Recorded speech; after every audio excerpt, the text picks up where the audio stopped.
Hi, my name is Laura Gitlin, and I am the Director of the Center for Innovative Care and Aging in the School of Nursing at Johns Hopkins University.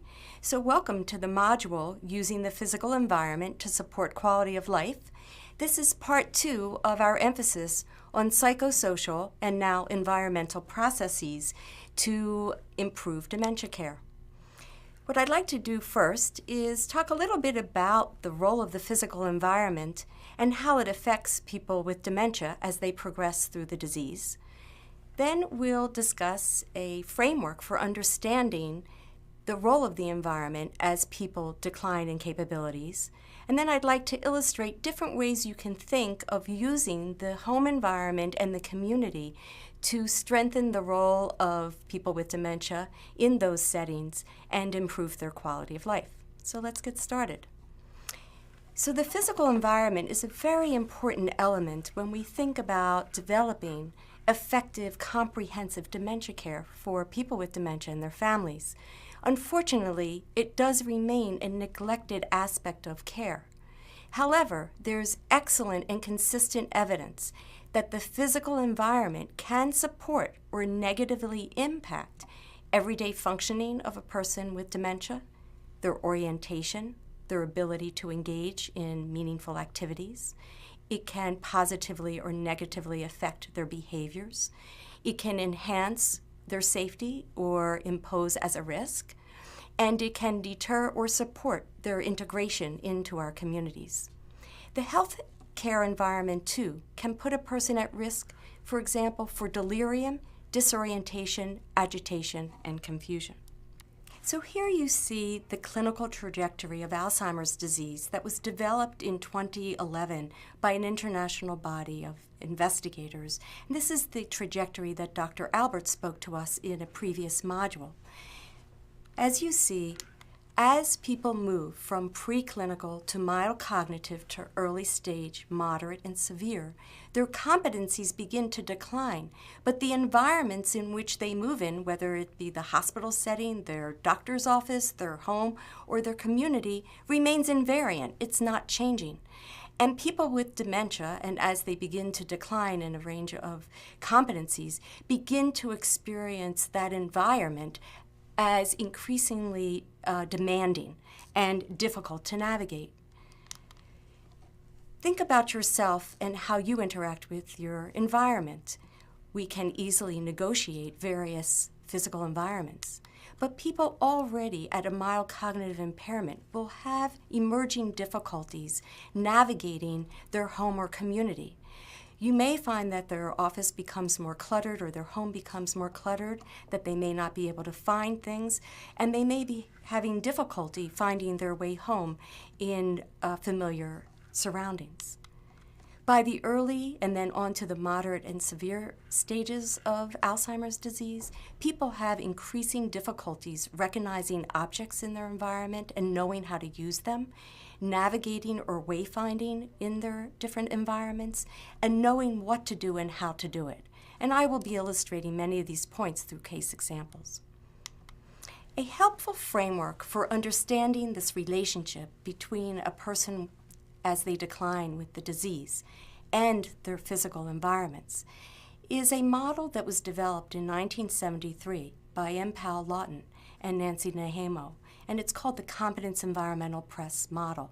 This is a broad model that poses that we need to have a balance between a person's level of competency, shown here from high to low along the y-axis, and the demands of any kind of environment that's shown along the x-axis.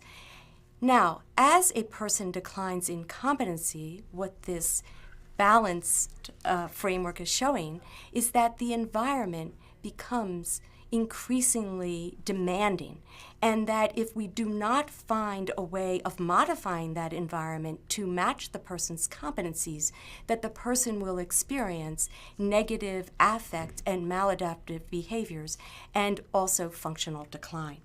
So this provides a broad framework for us to understand the relationship of a person with dementia and the stage of their disease and the environments in which they encounter. And it gives us a broad understanding of what we may do in the environment. If we cannot change the person's competencies, as is in the case of dementia, which is a progressive terminal disease, as you, of course, have learned by now, we can think of ways of changing the physical environment so that it can be more supportive of the person.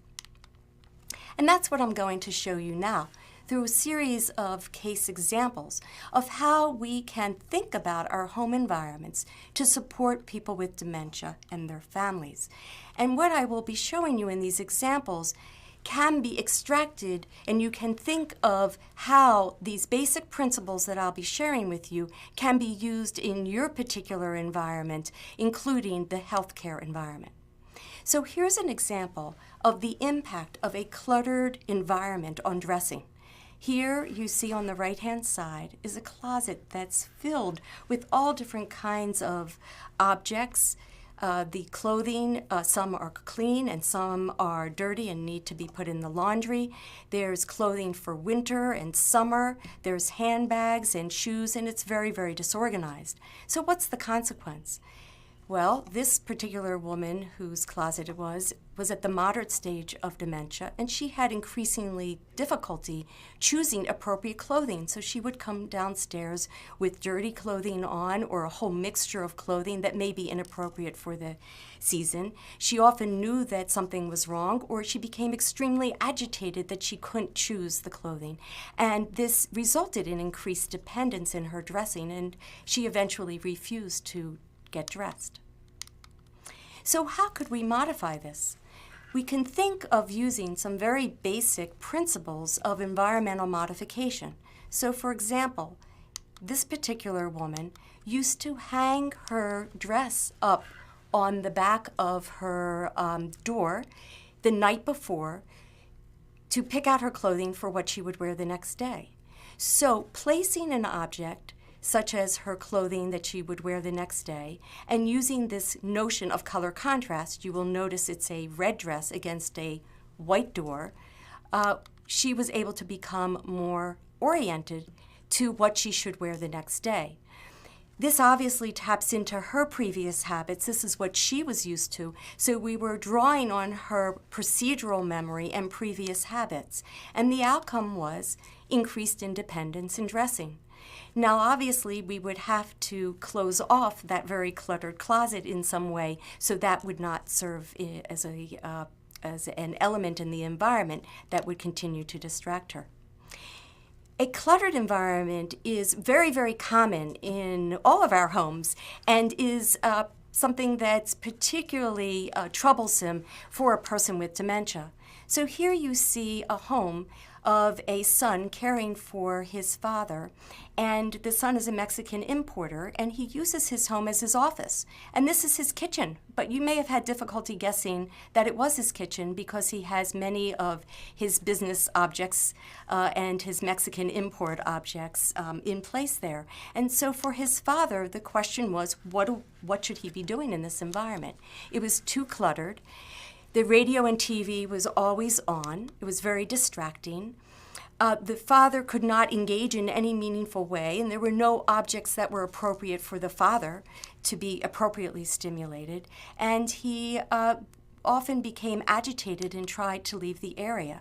And it was unclear that he was supposed to eat at this table, and so he stopped eating. So what can be done? Well, if there's room in a home, then that can be dedicated to helping develop a quiet and appropriately stimulating room, which was the case for this particular father and son, then that is best. But you can also think of different sections in a particular room that could be developed for a person with dementia. So here we see a room that has been decluttered. You can see that unnecessary objects have been removed, which lowers the demand on the person with dementia. And here the father knew what he could do. He could sit in the sofa, he could look at the mobile, he could sit at the desk and look outside at the squirrels. It was a very comfortable and calming environment for his father. So here's an example of how we can place positive cues to redirect a person with dementia. In this household, the wife complained that her husband was trying to leave the home and he would exit the door. Well, he used to drive a truck, and he was very used to street signs. And so by placing a street sign on that door, prevented him, it signaled to him that he was not supposed to progress beyond that door. And this was a very effective solution. Now, this may not work for everybody, but it gives you an example of how strategically placing an environmental cue to redirect a person with dementia can keep them safe.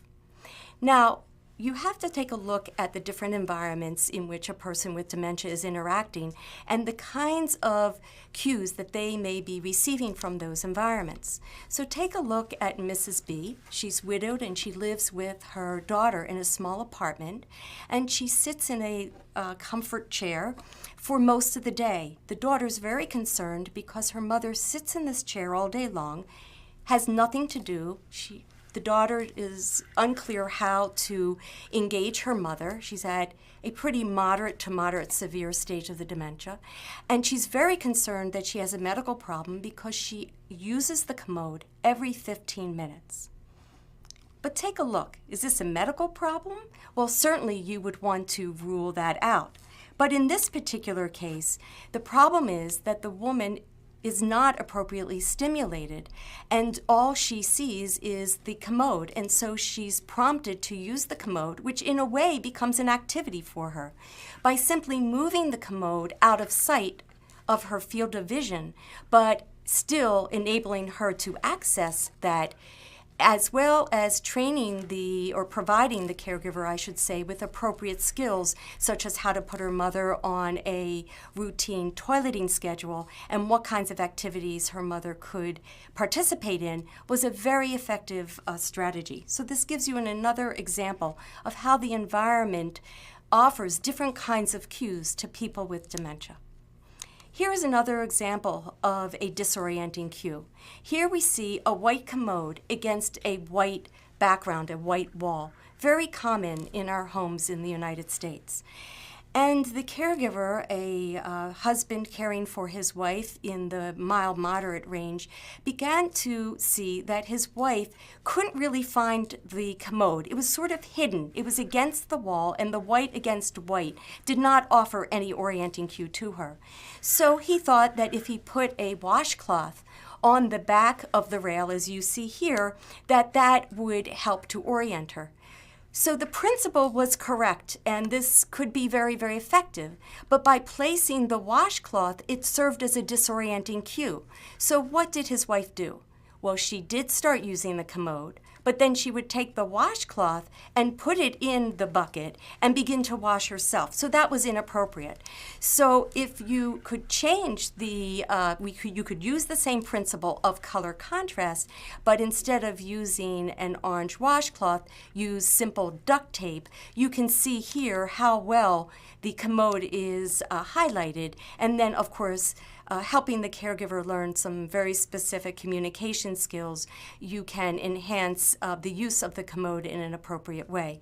So this not only is an example of how the physical environment exerts such a strong influence on the behavior of a person with dementia, but also that families are often left trying to figure it all out.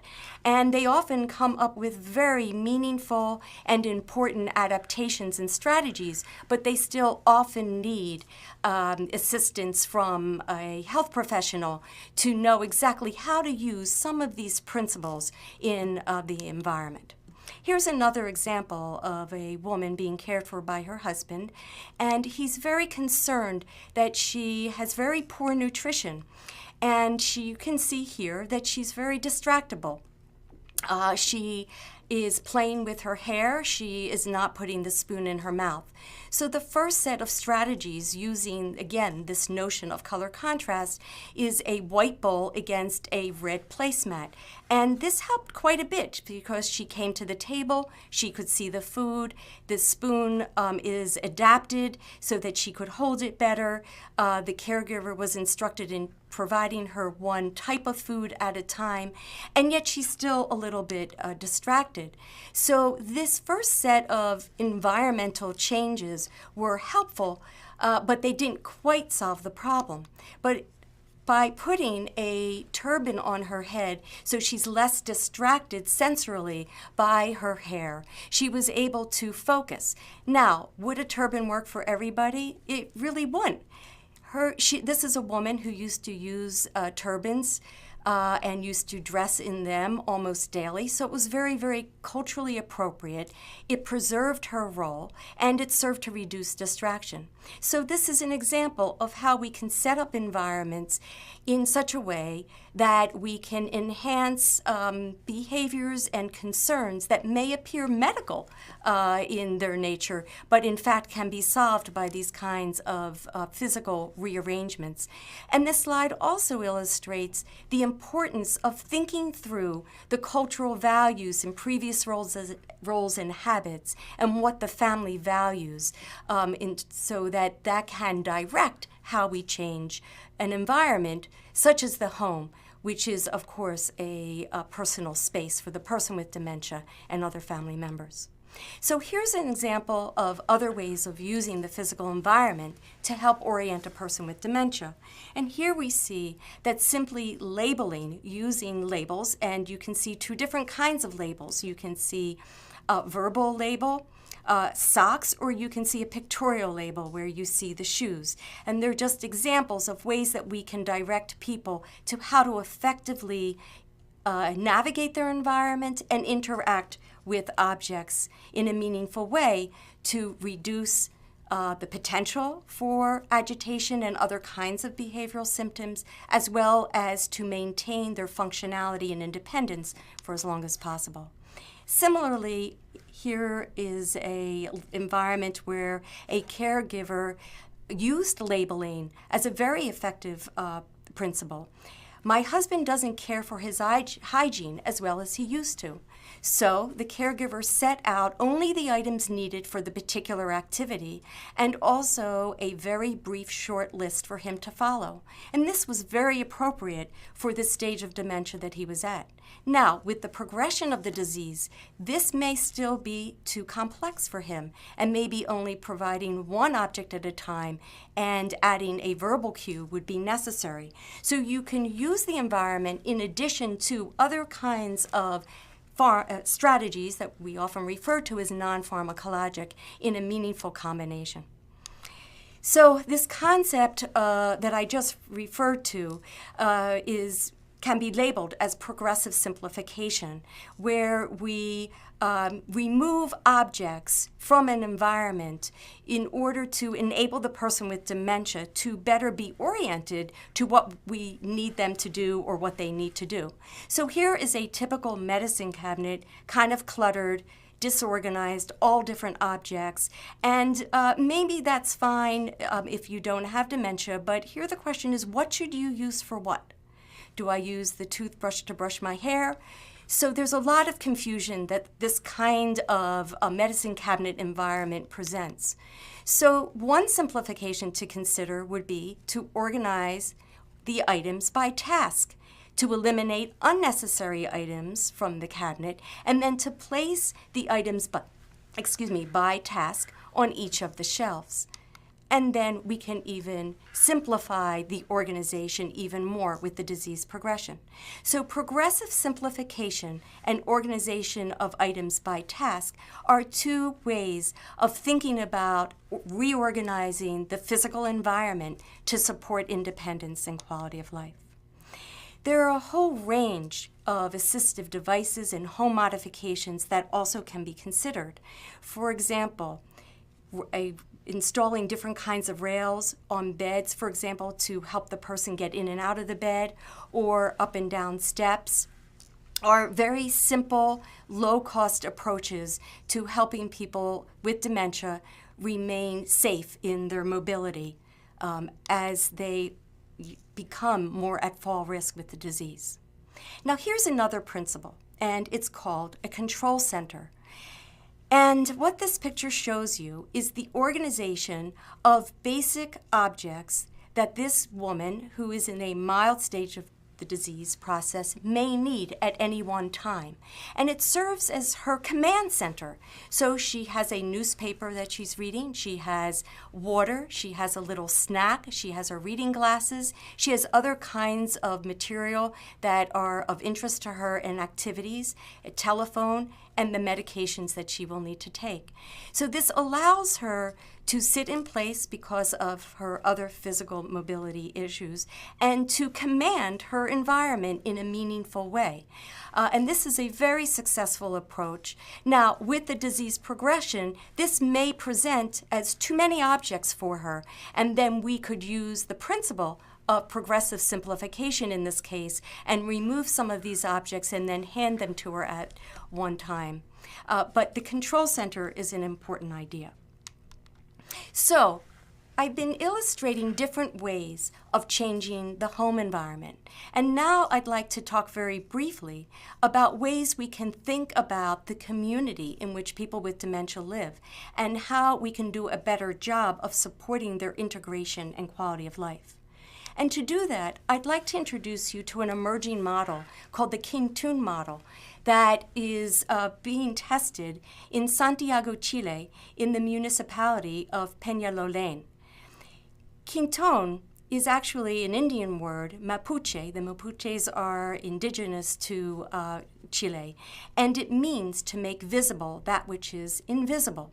And that's the underwriting principle of this model, as you will see in a moment.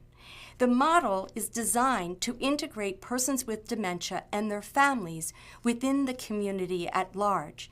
And it has done so by creatively thinking about how the physical space can be used in a way to keep people with moderate to severe stage of the disease safe, but yet integrated. So the King-Tun model is an adult day center that is specifically for persons with dementia, embedded in a senior center for older adults in the community, which in turn is embedded in a community center that is used by all age groups, which in turn is embedded in the municipality of Peñalolén. So basically, what we have in the King-Tun model is a holistic approach of thinking about how to integrate all members of the community. The services that the King-Tun Adult Day Center are providing start in the home by educating families about the disease process and also bringing the person with dementia to a wing of the senior center that is specifically designed to assure their safety and well-being and integration. And as I said, the day center is integrated in a larger senior center for all older adults, which is integrated in the community center and which again is within the municipality at large. So this model really takes a look at dementia from a social perspective and addresses both social, psychological, and medical needs by placing physically this adult day center for people with dementia within the larger context of the community. So here are just some pictures of people in the special wing in the King-Tun model engaging in exercise with OTs and PTs. And we see here an opportunity that they have, the participants of the King-Tun Seniors Adult Day Center have to eat together. And every activity that's provided, people who come to the King-Tun Center is designed with the eye of meaning. How do we meaningfully engage people? How do we normalize their experience? How do we educate others and destigmatize the disease? And so here is a lunchroom that both staff and participants in the center eat, and it's served by a chef who's dressed as a chef, and the meals are, of course, culturally appropriate. And so this gives you an idea of where is this adult day center is located in the heart of a community, as you see, being used by young people, by babies, children, and so forth to normalize the living experience. I think it's a great example of how we can think more creatively about designing physical spaces that allow people with dementia to be safe and function optimally at their level and be integrated in the community. So in summary, take-home points for you. The physical environment is a neglected therapeutic agent in dementia care. Designing environments to fit the capabilities of persons with dementia and the needs of families results in quality of life improvements. We have very good evidence to this point, and we must do a better job in terms of how we think about any physical environment, whether it be the home, the community center, the senior center, the hospital, the clinic. Some of the environmental redesign principles that I illustrated include, but you should know there are many others, but the ones that I reviewed with you have to do with the principle of simplifying. And that's perhaps the most powerful principle that you should consider for any environment, decluttering and simplifying. Also, the use of assistive devices in home modifications can also have a very powerful role in helping people with dementia navigate their environments. You also saw the principle of color contrast. Also, removing articles and objects and purposeful placement of objects is another important principle. And for many people, using written or pictorial cues can be very, very helpful. So modifications to the physical environment can do many things. It can enhance wayfinding and orientation of persons with dementia. It can reduce their functional difficulties. It can actually delay the decline in function that occurs with disease progression. It can enhance the ability of families to provide more efficient and safe care. It can enhance the safety of people with dementia as well as their family members. And as you saw in the King-Toon model, it can help reintegrate a person with dementia at home and in the community. So think about these points and consider your home if you're caring for a person with dementia, your healthcare environment if you're providing care in a hospital or a clinic, adult day, or a senior center, and think about your own community. How can you modify the environment to improve the care of a person with dementia? Remember that helping people with dementia effectively interact at their home and community environment is an important part of designing comprehensive dementia care. Thank you.